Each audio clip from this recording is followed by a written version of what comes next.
자, 오늘 아침부터 시작됐던 공수처의 체포영장 집행 반나절 만에 종료됐습니다. 공수처와 경호처의 대치가 5시간 동안 이어진 끝에 공수처가 물러난 건데요. 무슨 일이 있었던 건지 공수처가 조금 전에 브리핑했습니다. 같이 보시죠. 실시간 현장 상황 많은 분들 보셨겠습니다만 공수처와 경찰이요. 이 하얀 관저의 철문 여기를 쉽게 통과했었습니다. 그래서 경호처가 혹시 안 막는 건가 싶었는데 그게 아니었다라는 게 공수처 설명입니다. 자, 공수처 저 장면을 1차 저지선이라고 표현했습니다. 저 하얀 철문을 지나고 봤더니 경호처 차장과 경호처 직원 50여 명이 딱 버티고 있었다는 겁니다. 그 뒤로 수방사 55 경비단 군도 있었다라는 거예요. 보여주십시오. 경호처 차장이 이렇게 말했답니다.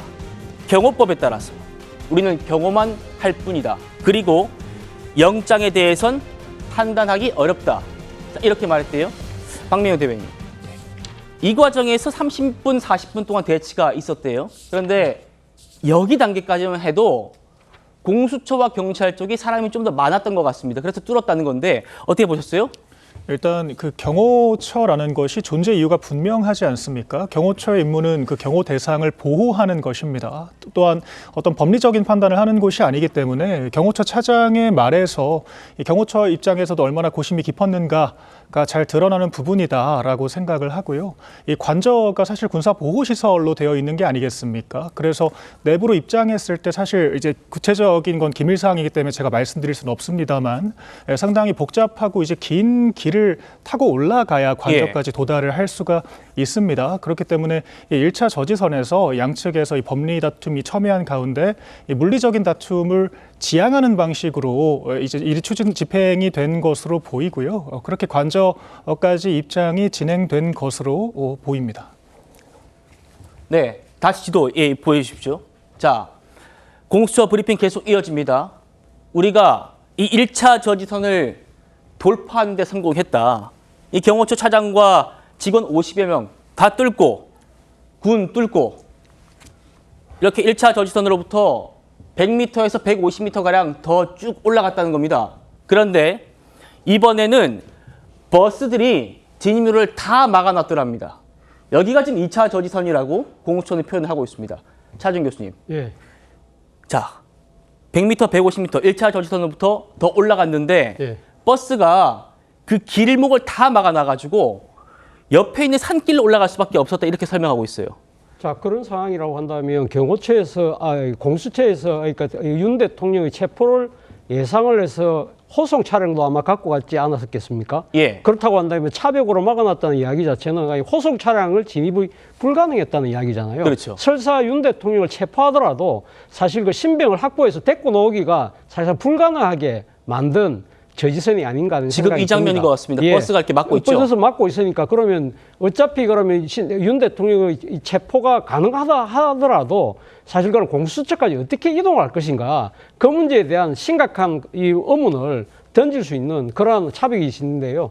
뭐 이 과거 제가 청와대 출입 기자할 때 보면 이 청와대를 그러니까 지금 그 경비하는 시스템이 3단계로 되어 있잖아요. 예를 들면 가장 북악산을 비롯한 가장 외곽 경비는 당시 수방사의 30경비단이 맡고요.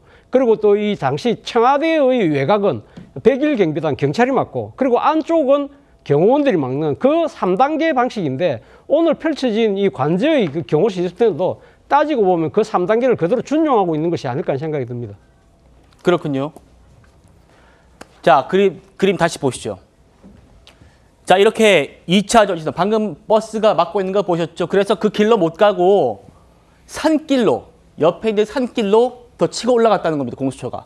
여기서 80m, 100m를 더 전진합니다. 그랬더니 이번에는 여기에 어떤 상황이 펼쳐지고 있었느냐. 버스도 있었고요. 승용차도 있었고요. 아까는 이제 한 대 정도 보였던 것 같은데 10대 넘는 승용차와 버스가 막고 있었다는 겁니다. 자, 여기를 지금 공수처는 3차 저지선이라고 얘기를 하고 있습니다. 정혁진 변호사님. 네네. 공수처가 뭐라고 했냐면요. 거기 버스 승용차 10대 이상 있었고 사람도 200명 넘게 있었다는 겁니다. 200명 넘는 사람들이 딱 이렇게 팔짱 딱 끼고 딱 이렇게 공수처 집행하는 사람들을 쫙 보고 있었다. 매 단계별로 크고 작은 몸싸움이 있었다. 이렇게 설명하고 있어요. 일단은 저 한남동 관저가요. 법적으로는 어떻게 되어 있느냐. 첫 번째 군사시설 보호구역입니다.